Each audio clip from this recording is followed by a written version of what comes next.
भारत देशाचे लोकप्रिय प्रधानमंत्री आदरणीय नरेंद्र मोदी साहेब, महामहिम राज्यपाल महोदय, आपल्या राज्याचे मुख्यमंत्री माननीय एकनाथराव शिंदे साहेब, उपमुख्यमंत्री देवेंद्रजी फडणवीस साहेब, मंत्रिमंडळातील उपस्थित असणारे सर्व मंत्रीगण, उपस्थित सर्व सन्माननीय लोकप्रतिनिधी, खासदार, आमदार, आज मोदी साहेबांच्या स्वागताला उपस्थित असणारे सर्व ठाणेकर, पत्रकार मित्र, जमलेल्या बंधू भगिनींनो आणि माझ्या तरुण मित्रांनो, या ठाण्याच्या ऐतिहासिक भूमीमध्ये आज पंतप्रधानांच्या शुभ हस्ते विविध विकास कामांचा प्रकल्पाचं लोकार्पण या ठिकाणी होत आहे आणि भूमिपूजन पण होत आहे।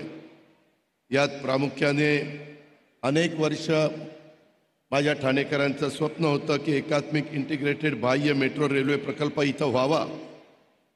नैना क्षेत्रातील प्रकल्पामध्ये देखील TPS-2 आणि ते TPS-7 मधील एकात्मिक पायाभूत सुविधांच्या विकास कामाची पायाभरणी व्हावी। उन्नत पूर्व मुक्त मार्ग विस्तार, शेडानगर घाटकोपर ते आनंदनगर ठाणे आणि ठाणे महानगरपालिकेच्या मुख्यालय इमारतीचा पायाभरणी, हे सगळे कार्यक्रम आज आपल्या इथं होत आहेत। मी सुरुवातीलाच या परिसरामध्ये आदरणीय पंतप्रधान साहेब आले, त्यांचं तमाम ठाणेकरांच्या वतीनं, महाराष्ट्राच्या जनतेच्या वतीनं मनापासून स्वागत करतो।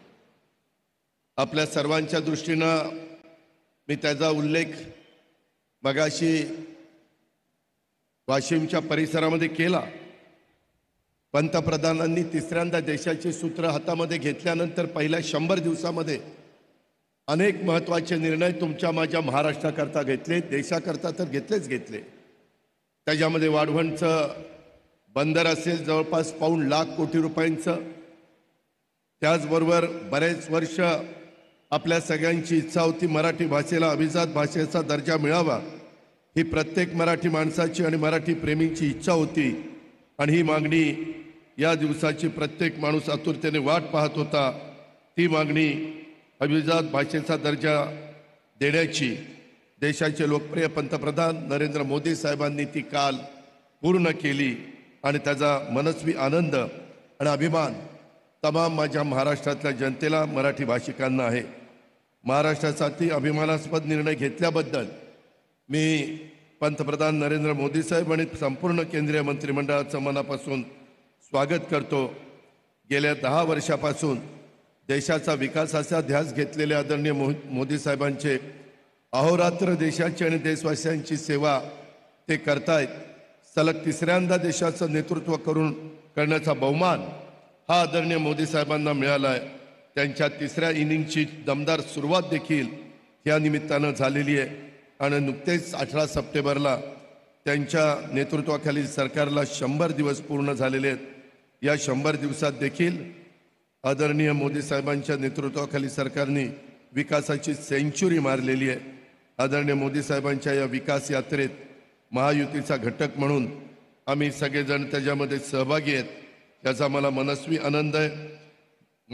प्रधानमंत्री नरेंद्र मोदी साहेबांनी त्यांच्या पहिल्या 2 इनिंगमध्ये 10 वर्षाच्या कालावधीत भारताची यशस्वीपणे पुनर्बांधणी केलेली आहे।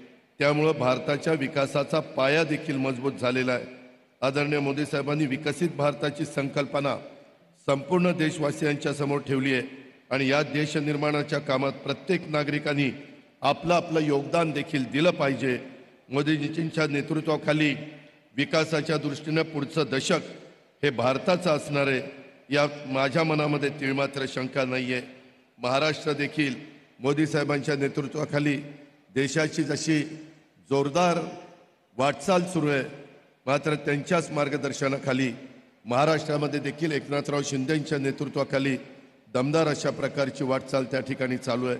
अनेक चांगल्या योजना आपण महाराष्ट्रातल्या सर्वसामान्य जनतेला, महिलांना, युवा युवतींना, शेतकरी वर्गाला, सगळ्या घटकाला देण्याचा प्रयत्न केलेला आहे। महिला सक्षमीकरणाबरोबरच त्यांना समाजामध्ये मान, सन्मान, प्रतिष्ठा मिळवून देण्यासाठी आपल्या सरकारने पुढाकार घेतलेला आहे।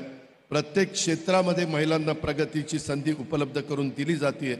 युवकांच्या हाताला काम मिळवून दिलं जातंय, त्यांना चांगलं शिक्षण प्रशिक्षण मिळावं यासाठी देखील महायुती सरकार कटिबद्ध आहे. प्रधानमंत्री नरेंद्र मोदी साहेबांच्या स्वप्नातलं कुशल रोजगारक्षम विकसित भारत घडवण्याच्या कार्यात राज्यातलं महायुतीचं सरकार आणि राज्यातली जनता आपण Decathlon, 60 plus sports, 6,000 plus products.